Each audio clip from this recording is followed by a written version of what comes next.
Verbais de volta, 1h48, 18 graus nesse momento em Chapecó. E a gente estava fofocando aqui. Era o Vitor Concato, estava fazendo fofocas no estúdio. Não, tô brincando. A gente estava falando do assunto antes de começar o bloco aqui. A Thaís continua aqui com a gente, a psicóloga, né? Thaís, lá no primeiro bloco, e até já quero, quem não assistiu a primeira parte da entrevista, vai lá no ND+, que tem tudo lá também. Além de estar ao vivo, a gente consegue recuperar os vídeos depois para você assistir. A gente já falou bastante sobre fofoca lá, nessa pesquisa que diz que a gente passa 52 minutos por dia fofocando. A Thaís falou no momento ali da entrevista que homens e mulheres fofocam. Beleza. Mas quem que fofoca mais?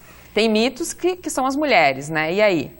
Sim, apesar da fama de que as mulheres fofocam mais, né? O estudo trouxe como informação de que ambos fofocam, homens e mulheres. As mulheres, elas se envolvem mais em fofocas que são aquela dita positiva, de informações positivas, né? Então, elas acabam trocando mais informações a respeito das coisas que acontecem do que os homens. Por isso que elas acabam sendo também consideradas mais fofoqueiras, né? Acabam levando essa fama. Mas eles deixaram muito claro, assim, que tanto os homens quanto as mulheres fofocam. Né? Talvez os homens sejam mais discretos, né? O que acaba acontecendo que eles até compararam, por exemplo, as idades, né? A população mais jovem tende a se envolver mais em fofocas negativas do que a população com mais idade, né? Mas eles trazem que a questão é que, se fosse olhar para a questão das fofocas negativas, essas, né, que são ruins, tanto os homens quanto as mulheres fofocam da mesma maneira.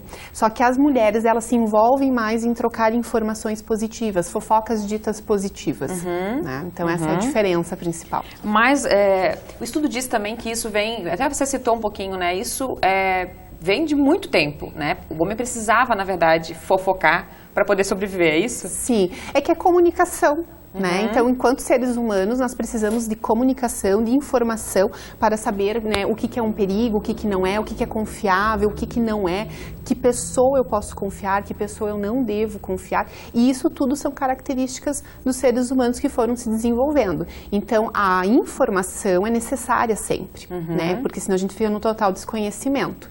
O que aconteceu, né, é que lá atrás, essas trocas de informações, né, elas foram muito necessárias para a sobrevivência da nossa espécie, né? Então sobrevive quem sabe mais, não quem é mais forte, né? Tem bastante gente participando aqui falando sobre homens e mulheres.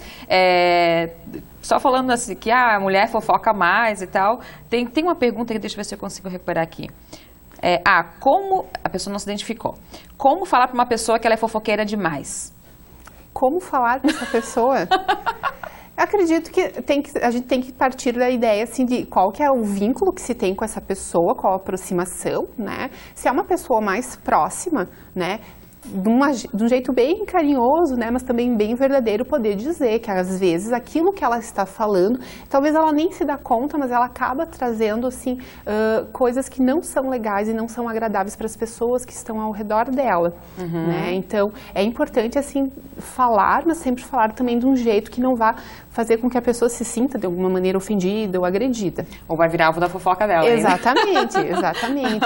Mas tentar pontuar, inclusive talvez trazer exemplos para a pessoa, né, de situações, de falas que elas trouxe que foram inadequadas, principalmente quando se trata dessas fofocas, né, ditas negativas, né, que são depreciativas, né. Thaís, tem um perigo também das fofocas, né, que eu até anotei para a gente não esquecer de falar aqui, nas empresas, né, que isso você falou, a pessoa, né, tanto no círculo social, na família e tal, fica com fama de fofoqueira. Na empresa também acontece e é mais perigoso ainda, né? Com toda certeza, porque a gente está falando que coloca em risco, inclusive, o trabalho da pessoa, né, o meio de sobrevivência dela.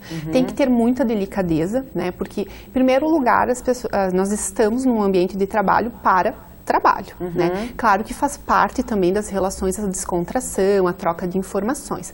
Mas quando se trata, por exemplo, de informações referentes à empresa, né, o cuidado é muito maior. Né? Então a gente tem que sim tomar cuidado em relação a isso, porque a gente acaba denegrindo uma imagem como profissional. Né? Então a tua imagem acaba sendo prejudicada como sendo alguém que não é confiável. Né? Então provavelmente vai ser uma pessoa que vai ser a última a saber, vai ser excluído de projetos, de ideias novas, justamente por não ter esse filtro, né, do que pode ou não ser compartilhado. E a gente tem que compreender que diferentes funções, né, envolvem diferentes responsabilidades. né? Então, as informações chegam diferente para cada função, para cada cargo, né? E é da responsabilidade daquela função, daquele cargo, conter algumas informações, né? É isso que eu ia te perguntar. A empresa, às vezes, age, né? Nisso, assim, pelo que a gente sabe, não sei se você trabalha com empresas também, mas, né, tem a situação do RH e lá a empresa tem que agir em alguns casos, né? Sim, com toda certeza. Às vezes é preciso, né, falar, orientar essa pessoa, né, talvez até uma conversa às vezes mais séria a respeito do quanto isso é prejudicial, não só para a empresa, mas para a imagem daquele profissional ali dentro. E fora das empresas também, que a gente falou um pouquinho lá no começo também, tem a fofoca que vira fake news, Sim. né, e que pode ser um grande perigo, né? A questão, aí as pessoas ainda têm a ideia de que a internet é uma terra sem fronteiras, né, mas não é assim que acontece. Né? Apesar de ter a sensação de que é uma responsabilidade muito menor com a informação que eu estou compartilhando, sim, as pessoas podem responder por isso, né? Por estar compartilhando informações, principalmente se envolvem a imagem de uma pessoa. Né? Porque essa pessoa pode estar sendo prejudicada. É aquela questão que eu disse assim, de confirmar a informação.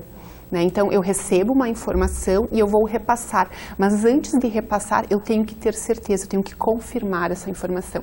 Existem pessoas que perdem a vida, né, em função de fake news, ou então tem a sua reputação profissional destruída em função de fake news, né? Então, acabam tendo que se isolar, enfim, para poder se proteger. Então, vai repassar uma informação na internet, tem que verificar a fonte, tem que ver se realmente aquela informação é válida, é uma informação útil, ou se aquilo ali só está para prejudicar alguém, uma instituição, enfim. Essa pesquisa que a gente está falando desde o começo lá, que mostra que as pessoas fazem 52 minutos, né, ou perdem, ou gastam 52 minutos por dia fazendo fofoca, ela mostrou algum perfil, Thaís, de quem fofoca mais, né? Você falou sobre mulheres e homens, assim, mas tem idades, não, profissões, classe social? Eles trouxeram, inclusive, assim, um estudo que foi feito com as crianças, né? De que as crianças, elas trocam informações, elas levam informações para os adultos daquilo que está sendo feito certo ou errado, mesmo que elas não recebam nenhum tipo de recompensa. Então, assim, apesar dessa ideia ainda da fofoca, como um termo pejorativo, ela é em troca de informação, é interação. Então, nós interagimos o tempo todo, crianças, adolescentes, adultos, idosos. O que chamou a atenção na pesquisa, eles colocam, assim, dessa questão dos homens e das mulheres, que ambos fofocam, mas as mulheres se envolvem mais nessa troca, né, positiva, produtiva, e eles colocam que, indiferente de classe social, as pessoas fofocam, né? E existe essa questão das pessoas mais jovens, né? Acabarem se envolvendo mais em fofocas negativas, destrutivas, pejorativas, né? Eu acredito que é um pouco assim do conhecimento, né? Que as pessoas vão adquirindo ao decorrer da vida daquilo que pode ser dito ou não, em qual ambiente ou não, né? É isso aí. Tem um depoimento aqui. Aconteceu uma fofoca com uma vizinha que tínhamos como amiga. Passou para outros uma difamação de um familiar, muito triste e decepcionante. Então, alguém que se decepcionou com uma amiga, que era uma vizinha que era amiga, né, e acabou, pelo que eu entendi aqui, acabou com a relação, né, que era uma relação de amizade. É muito triste, mesmo como ela disse aqui, ou ele, eu não sei quem que é a pessoa que está participando, mas obrigada pela participação. Acontece muito isso justamente porque se eu recebo uma informação de quem for, né, eu preciso ter certeza, né, de que aquilo é uma informação verdadeira e antes de repassar, mas antes também disso fazer um exame de consciência, né, de se perguntar, será que eu preciso falar a respeito disso para outras pessoas? O que eu vou ganhar com isso? Né, eu devo falar? É uma informação que é útil que outras pessoas saibam? Né? Então, a gente tem que ter esse cuidado. Isso é um exame muito individual, muito pessoal. Era né? isso que eu queria te perguntar justamente para a gente encerrar essa mensagem. Né? E tem, eu acho que uma outra coisa também que vale é se colocar no lugar da pessoa, né? Exatamente. Todos nós podemos, assim, acabar sendo vítimas dessas fofocas negativas, né? Pejorativas. E a gente se comunica o tempo todo, mesmo quando não estamos falando, estamos nos comunicando, mas a gente tem que também ter responsabilidade sobre aquilo que estamos conversando, comunicando, informando aos demais. É bem isso, né? Se colocar no lugar do outro e fazer essa pergunta. Isso. Né? Vale a pena eu falar isso? Vai mudar a vida de alguém? Né? A ideia, por exemplo, hoje não é dizer que a fofoca negativa é boa, né? Ao contrário, a fofoca, que é essa troca de informação, de compartilhamento, de informação produtiva, agradável, que faz com que as pessoas se aproximem, isso é legal. Né? Trocar experiências, contar de experiências. Agora, a parte negativa, essa já não é legal. compartilhar. Tá. Muito obrigada por ter vindo, Thaís. Volte sempre. Obrigada. Seja sempre bem-vinda aqui no Ver Mais. Nós vamos ficando por aqui. Obrigada pela audiência, obrigada pela companhia. Segue a gente lá, @vermaisoeste.sc no Instagram. Vai ter fotinho com eu e a Thaís lá. E tem também lá no ndmais.com.br. Beijo no coração, até amanhã. Tchau, tchau.